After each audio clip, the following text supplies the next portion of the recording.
afternoon, everyone. This is your lovely equestrian girl, and I was just exploring YouTube and found a very, very interesting, and I do mean interesting, video known as Dissictions Episode 1. I was just checking out Aeron Tempest's channel, and I just happened to run across this lovely specimen. He's dissecting someone's video upon top 10 hilarious week Pokemon. Without further ado, let's get into this thing and see what we can cause to stir up some trouble, shall we? Yes, just a disclaimer saying that it's for criticism only, and I'm going to abide by this because this is so true as well from my ass. Let's get this party started. He's good at what he does, by the way, I will say that. But he's definitely... Well, Tora, after months of preparation, I think we're finally ready to start our YouTube career. Yep, I think it's finally time to show the world what we're able to do. Well... With a commentary, that's what. So let me just run through the 2016 commentator checklist real quick. Okay, Let's why don't we see this checklist? A background devoid of black borders. But seriously. Check. An original avatar. Check. An opening skit. Check. An engaging intro with effort put into it. Check. This one's a bit odd. Lack of a voice changer. Check. Great. Now the only thing I'm missing is some commentary material. Perfect!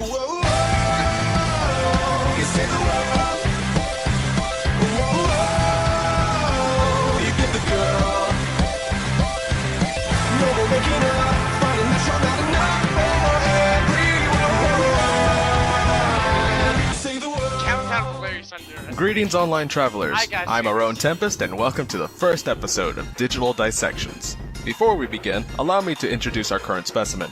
Meet Dobbs. He's a PokeTuber with approximately 312 subscribers at the time of this video's production. On October 3rd, 2016, he released a top 10 video titled Top 10 Hilariously Overpowered Pokemon. Its success led Dobbs to create a sequel top 10 video on November 24th, 2016 titled Top 10 Hilariously Weak Pokemon. It is that top 10 video that is currently on the chopping block for today's video. So without further ado, let's charge ahead. You're a hero to us all! Oh, come now, little old me a hero? Surely you jesting! Exploding at number 10, we have Electroid. Electroid. Now imagine yourself, sitting by a tree. It's an apple tree. And then all of a sudden an apple drops on your head and you explode! Meet... Okay, first off, explosion, and he actually points this out in the video, is one of the most powerful things in the Electroid, where every moment could be his last. Stated from his Pokédex, it stores electric energy under very high pressure. It often explodes with little or no provocation. So that means this miserable Pokemon could be destroyed by a splashing Magikarp, because it only takes one little jab in order to trigger its explosion. So, Electrode's weak because it can explode at any time. Okay, first I would like to bring up the fact that Pokemon that learn Explosion, or Self-Destruct for that matter, do not die when they use the move. They only faint. Second, ignoring that, Explosion is the most powerful move in the game, with a base power of 250, so whatever gets caught in that blast is going to take quite a load of damage. Note, he said even if the Pokemon dies afterwards. He said quite a load of damage. The only series of Pokemon I have found where you can get set of Pokemon that can take that amount of damage and still be fighting with more than half health is Zapdos, Moltres, Articuno, or anything that happens to be a legendary. Third, say if you wanted to argue that Electrode possesses the weakest explosion in the game because of its base attack of 50. I still wouldn't be behind that because the weakest explosion belongs to Voltorb and Solosis with their base attack of 30. Fourth, it's not like... Plus the power of the attack itself. So 250 plus 50 is 300. Correct me if I'm wrong, but that packs quite a punch, even for a Fire Blast. That's not weak. The only move Electrode can learn is Explosion, despite what his Pokédex entry says. So why is it the main crux of your argument for why Electrode is placed here? Speaking of explosions, this move is actually Electrode's signature move. I mean, I'd rather have Tackle as my signature move over exploding and killing myself. Pardon my nitpick, but Explosion is not Electrode's signature move. It's just no, it's not his signature move. Thunderbolt or Thunder No, wait, it's Thundershock, Thunderbolt, or Thunder, just like any electric type that makes him his signature move. Explosion just happens to be something that the stupid computer uses a freaking ton of. Move. Not only does the Golem line, which also appeared in Gen 1 by the way, can learn Explosion via level up, but Explosion is a TM in generations 1, 4, 5, and 6. Electrode is the most iconic user of Explosion, sure, but Explosion is not its signature move. On top of that, its design is pretty weak. One of the weakest from the original Pokemon. It's literally a Pokeball turned upside down. But hey, you cannot love the expression on Electrode's face. I mean, remember from Pokemon Snap? Here's the thing though, Electrode and its pre-evolved form are both mimics. You know, those things that appear in every RPG ever made. Do you criticize a mimic for looking like a commonplace item, like a chest in a dungeon, or a Pokeball in Pokemon? Hell no, because guess what? Those damn things will still catch me off guard to this day, and I know they're there. No, because that's the point. Wait a minute, why even bring up its design? You don't bring up design in any of your other entries, making this a rather weak justification. Flying at number 9, we have Mega Garchomp.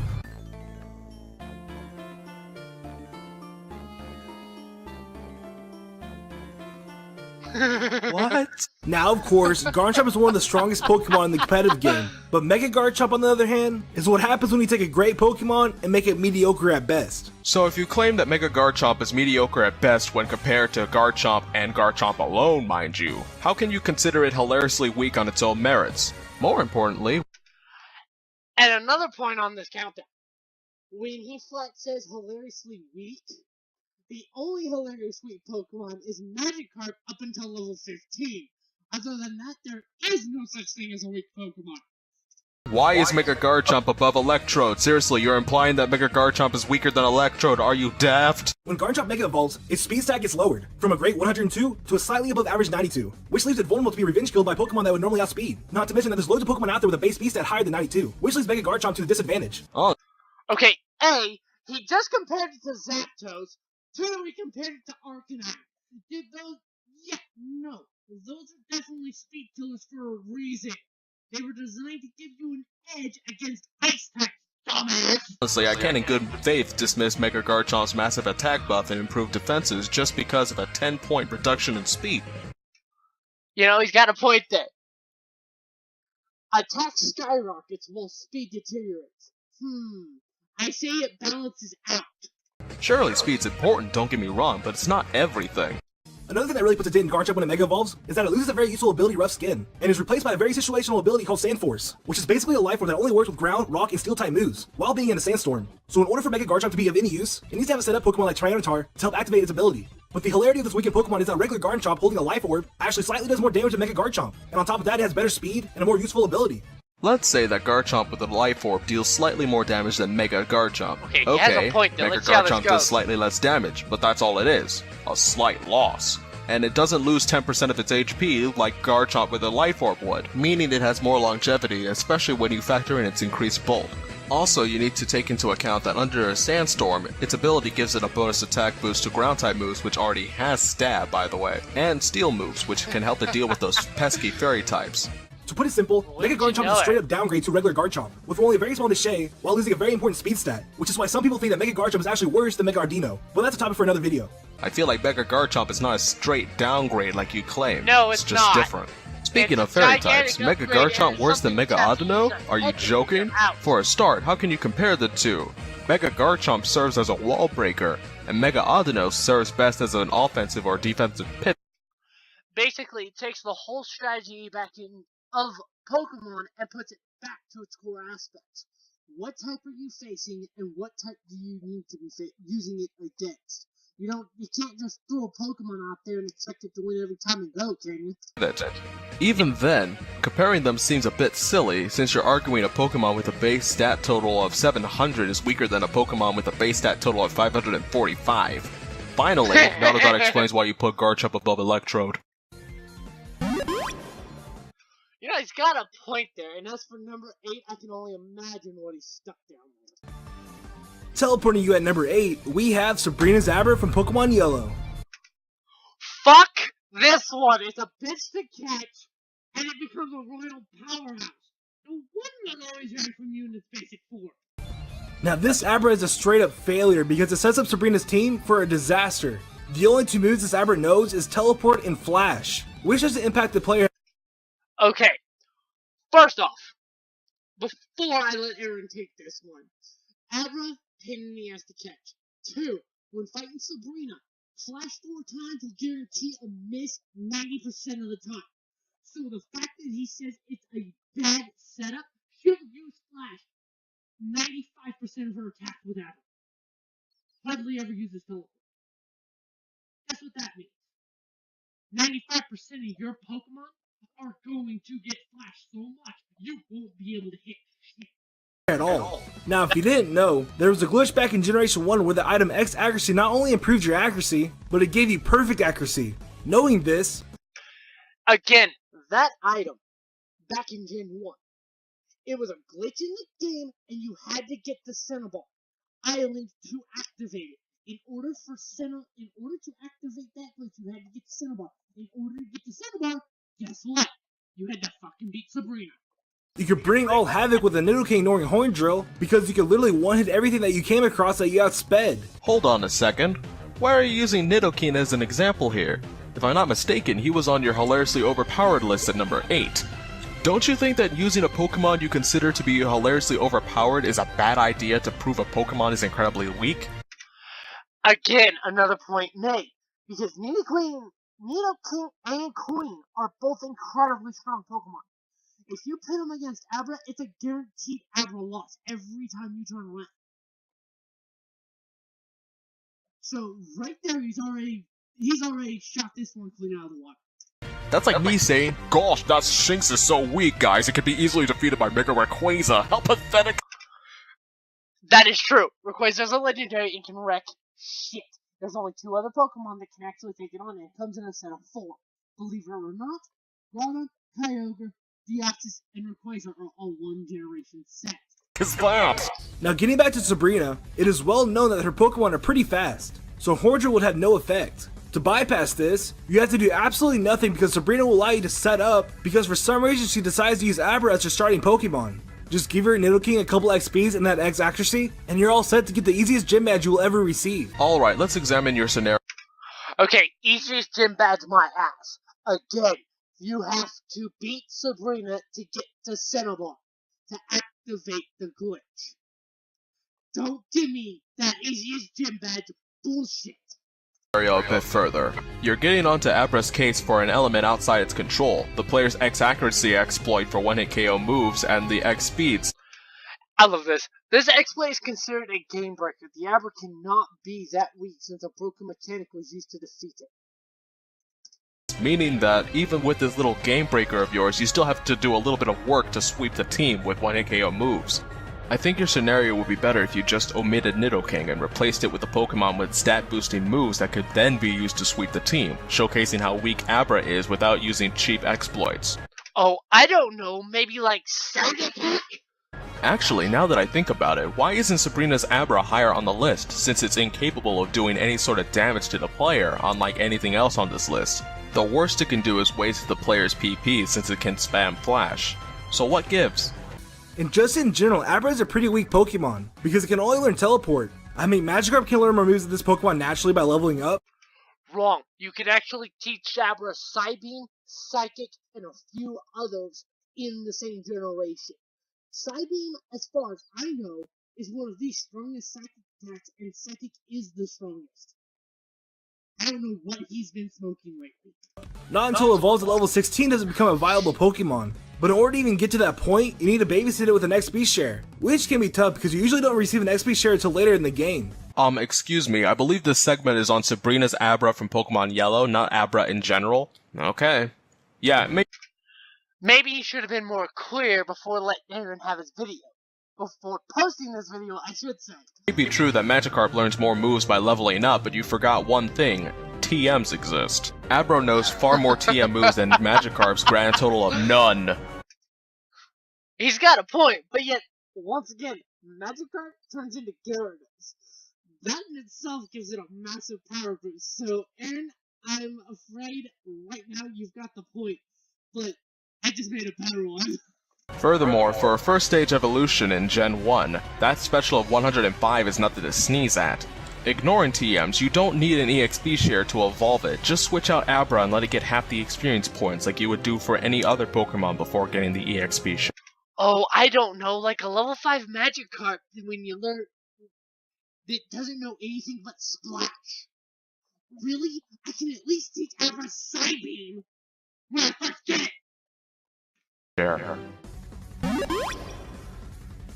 Crawling at number 7, we have the unknown bug Pokemon.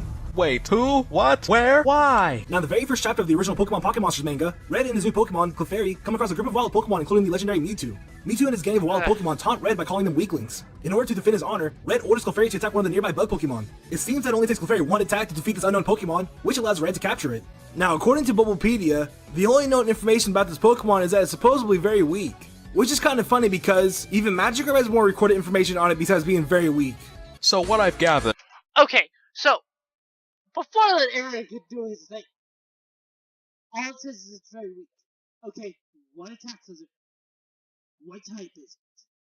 How long was it there? Maybe 10 seconds.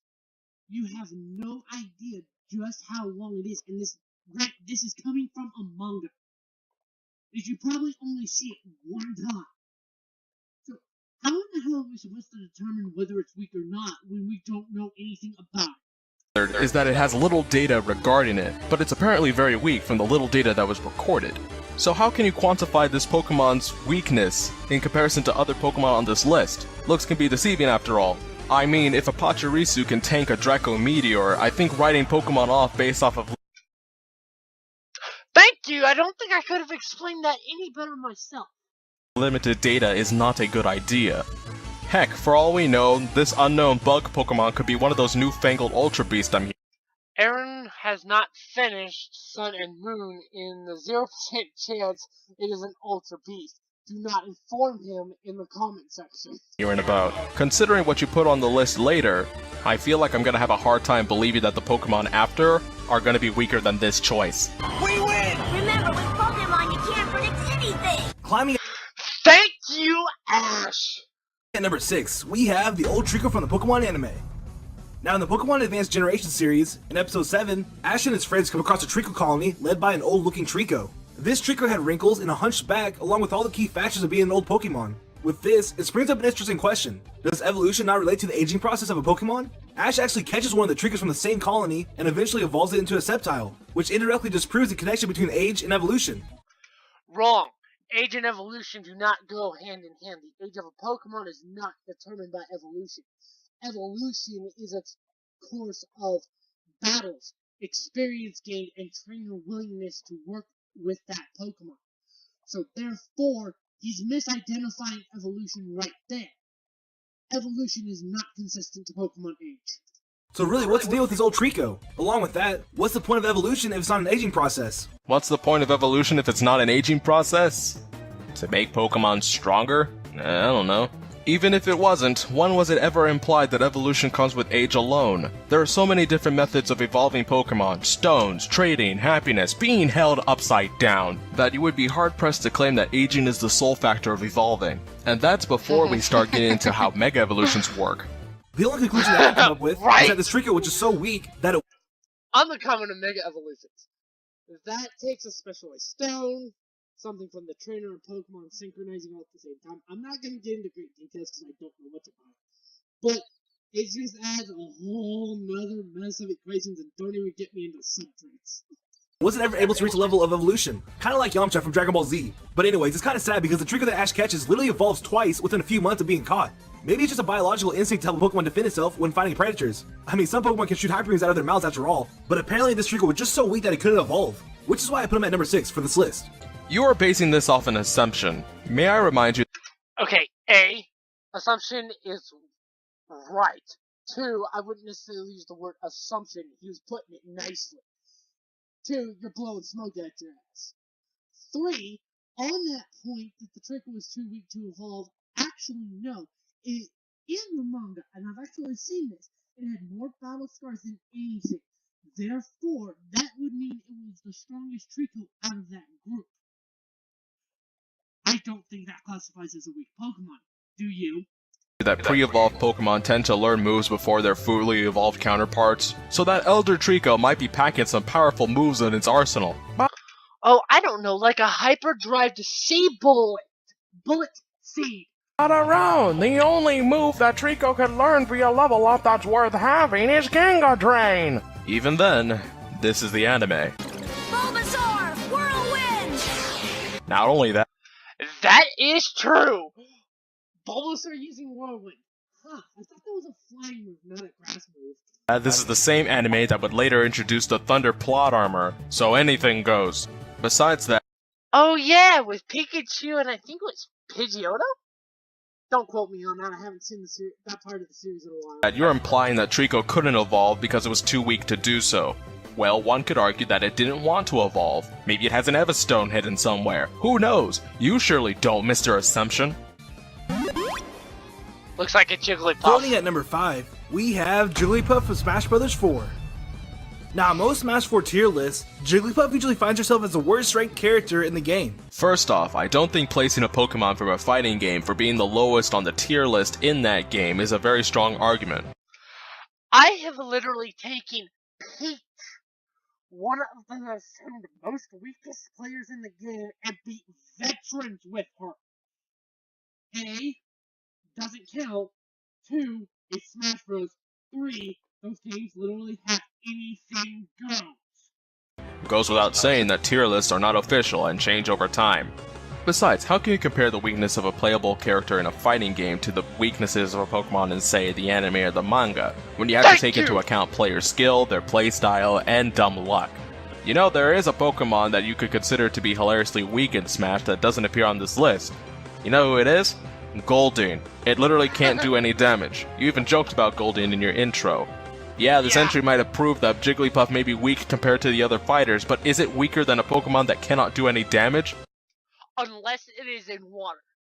And I don't know about you, but Smash Bros. Doesn't come with water. Same as for Seeking on that note. No? Then why not put Goldeen on the list instead?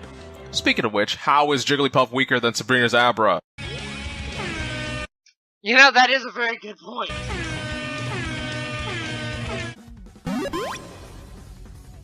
Swimming at number 4, we have the legendary Pokemon Phione. Now back in the day when I first discovered this Pokemon, the first thought that went through my mind was, what's the point of this Pokemon? It's basically a clone of Manaphy. Some say Phione was only created because Game Freak wanted a legendary Pokemon that was capable of breeding. But that doesn't really make any sense because Phione can't even evolve into Manaphy. She's literally just a lesser form of that Pokemon. In every possible way, in fact, Phione is weaker than Manaphy. On top of that, she's even heavier than Manaphy, which will cause her to take more damage when going against moves that use weight as a factor. So basically, we have a lesser, weaker version of a legendary Pokemon. Okay, so Phione is weaker than Manphy. Cool. How does that make it weak in and of itself? Oh, Phione takes more damage from Grass Knot than Manphy. Oh, the horror! In all seriousness, from what you just... Okay, A, I believe you're also dealing with a water type. 2, let me put it to you this way. Legendaries always have a trick up their sleeve. There's always one move that trumps all else. That's the kicker. And correct me if I'm wrong, but legendaries are unique to the way they are acquired. One doesn't evolve. So how do you require it? You have to hatch it. And if I remember correctly, the necessary chances of actually hatching it from breeding is like 5. Again, don't quote me on that. I do not know the actual odds of that. Described, Phione is just mediocre. And last time I checked, being mediocre does not make you hilariously weak, leaving me wondering why it's even on the list and how it got this high. I mean, how is a legendary Pokemon, even if it's mediocre, weaker than the unknown bug Pokemon? Also, how is it weaker than Sabrina's Abra? Pikachu, you stop! Again, go back to the Abra. That's all he keeps doing is going back to Sabrina's Abra. That thing is like the easiest fight after a entire gym battle. I shit you not. But the problem is, I wouldn't even deem Sabrina's Abra as a weak link. Skipping the rest of the segment, Tiles gives additional trivia that does not strengthen his argument on why Fiona was placed so high on the list, and does a small recap of the section. What? Growing at number 3, we have Sunkern. Sunkern. Now what's the top 10 weakest Pokemon list without including the Pokemon with the lowest stat total? That's right, you heard that correctly. Sunkern has the lowest stat total out of all the 802 Pokemon. With a whopping 180, Sunkern has a base stat of 30 across the board. But not to worry, her stats in each category isn't the lowest. For HP, Shedinja holds the crown for having the lowest out of all the Pokemon at a frightening 1. For attack and defense, Happening and Chansey take that place with a chilling 5. For special attack, VMAX, Bonsly, and Circle are tied for last with a smacking 10. For special defense, Magikarp, Weedle, Caterpie, Igglypuff, Carvanha, and surprisingly Deoxys attack form are tied with a staggering 20. And finally for speed, Munchlax and Shuckle are tied with a shocking 5. This is filler, plain and simple. There's no point in showing who's got the lowest in each stat, because it doesn't explain how Sunkern, the subject of this list, is weak. Instead, all this trivia does is raise new questions such as, why aren't any of these Pokemon on the list? What does this have to do with Sunkern having the lowest base stat total? What's the point of even mentioning these other Pokemon? Do you only have Pokemon Stadium footage of Sunkern? How is Sunkern weaker than Sabrina's How is Sunkern weaker than Sabrina's Abra? Again, we go back to the Abra. Like, dude, are you ever gonna let that go? Calls it cute. Nothing too important to discuss. Okay, understandable. Although one thing he didn't mention is Sunkern evolves into Sunflora. I don't know about you, but coming through the Pokemon games, if you've ever played any of them, the weaker the base stats of the Pokemon, of the base Pokemon are, the stronger the evolutions become. Stomping at number 2, we have Regigigas from the Japanese versions of Pokemon Diamond and Okay, I'm gonna stop this right now. He looks funny as shit. Let me tell you something though. This Pokemon is not weak. In the slightest. My strongest team of a level 100, and he knocked out over half of them single-handedly with a full team before I beat him. No way he's weak. Pearl.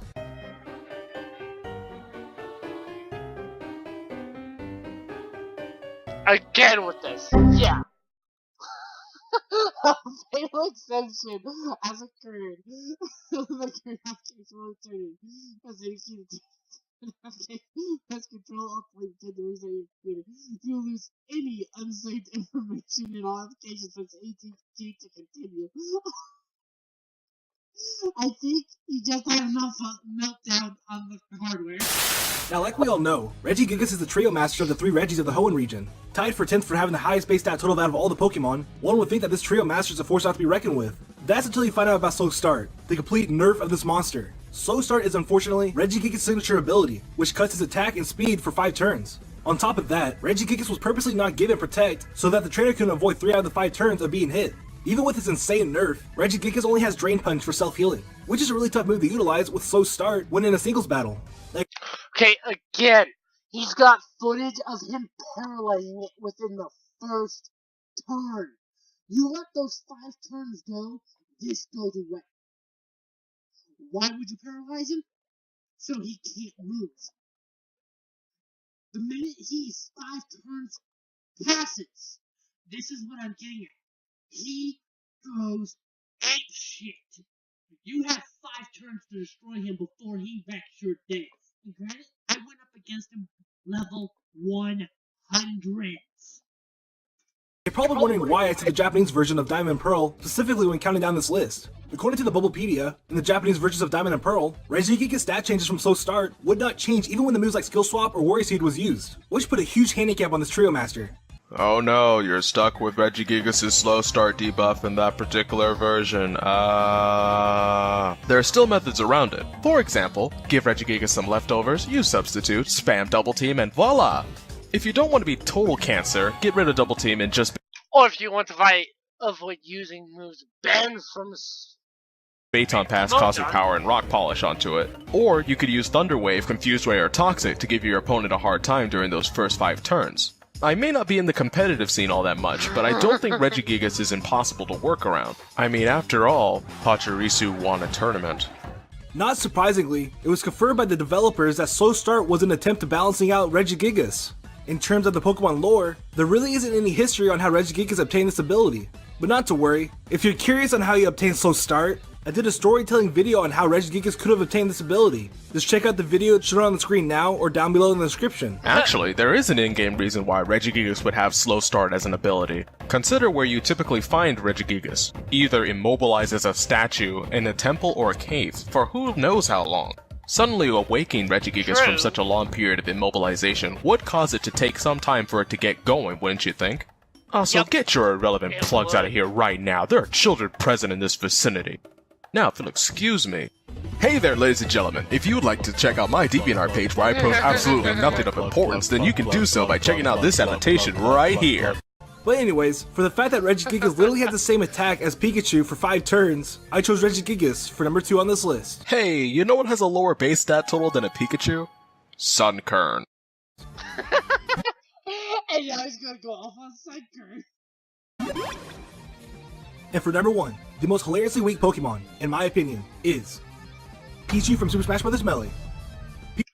Again, you're using a fighting game that has no relevance to the Pokemon itself. Pichu was definitely a surprise when unlocking all the characters for the first time. No one expected that this pre-evolution mouse would make it into such a prestigious game. And that's exactly what Sakurai, the creator of Smash, wanted. Being an intentionally inferior clone of Pikachu, Pichu is defined as a joke character, with many significant weaknesses. On top of that, Pichu racks up damage every time it attacks, making Smash Bros. Melee the only game to stay true to Pichu's Pokédex entry, where it describes farming itself when using its own electricity. To make it worse, Sakurai says so himself that Pichu was intentionally made to be the worst character on the roster. But honestly, that makes it even better because defeating an opponent with a top tier character, even if it's one stock, is straight up humiliation, and nothing can beat that. Surprisingly enough, Pichu on most Smash tier lists is the 3rd worst in the game, Kirby and Bowser being below him. Again, like your Jigglypuff segment, why place a playable Pokemon from Smash when Goldeen exists? Heck, Smash Goldeen would be a perfect candidate for number 1, all things considered. Hey, hold on just a minute, why is Melee Pichu above Jigglypuff from Smash 4 if it isn't even the worst character in the game, according to tier list anyway, unlike Jigglypuff? Moreover, your footage shows someone wrecking shop in battle, meaning that Pichu isn't as weak as you're making it out to be. Hey, Pichu takes damage during battle, yes. But guess what? You don't have to rely on those electric moves unless you're finishing someone. Finally, and this is the important part, how is Pichu from Melee weaker than Sabrina? So after this, Dobbs Again! He did the other! You know, but he's not wrong. How is it weaker than Sabrina's ever? Finishes the Pichu entry and then does the standard YouTube self-promotion stuff, so here would be a good place to pull the plug. Concluding statements. I am honestly baffled by this top 10. Like the list that came before this, the entries are ordered so haphazardly I wonder if there was any thought put into the order of this list. Seriously, in what realm is a Regigigas weaker than a Sunkern by any stretch of the imagination? Furthermore, you're incredibly inconsistent. You picked these entries by different standards and definitions of the term weak, from design to assumptions to alleged signature moves to direct comparisons to stronger Pokemon, etc, etc. This is not okay, bro. Bear in mind that the word weak has about 16 definitions and connotations. If you don't clearly establish what you mean by weak, how will anybody be able to watch your list without feeling confused at some point? My advice is to consider defining your criteria for a top 10 list and sticking to that definition as you rank your entries. Or bar that, consider removing the top 10 aspect and present it as 10 hilariously weak Pokemon, or something like that. Fix these issues and I think you'll be an even greater Poketuber for it. Well, that's over, so, what next? Well, I guess that makes sense, but I don't have any more material. No worries, I will secure some material for you. You can work on building me a voice chip so I do not require text boxes to communicate. Like that's gonna happen. Wait, well, considering our current budget, your options for a vocal chip are either a black man with a falsetto or a low-quality text-to-speech program. Which do you prefer? I think I'd prefer That's what I thought. Okay. Good job as always, Aeron. All credit of this video does belong to him. I will be putting a link into the description of the exact video if you want to come check this out yourself. Note, I am not editing any parts of this out, so if YouTube has a flaming cocking bullshit fit. I repeat my statement before. I will gladly let him have all rights. It is his video. I'm just being a freaking comedian about it. Thank you very much.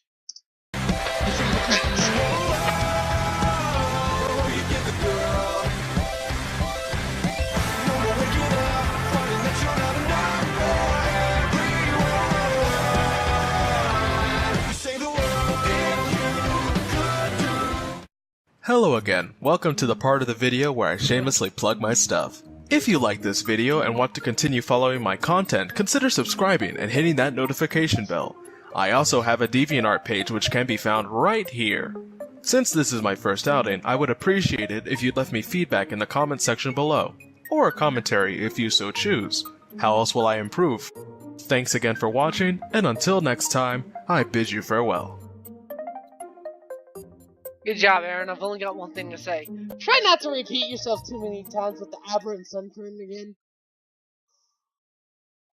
Well, this is it for the reaction video, guys. This is your lovely Equestrian Girl. Have a nice day and stay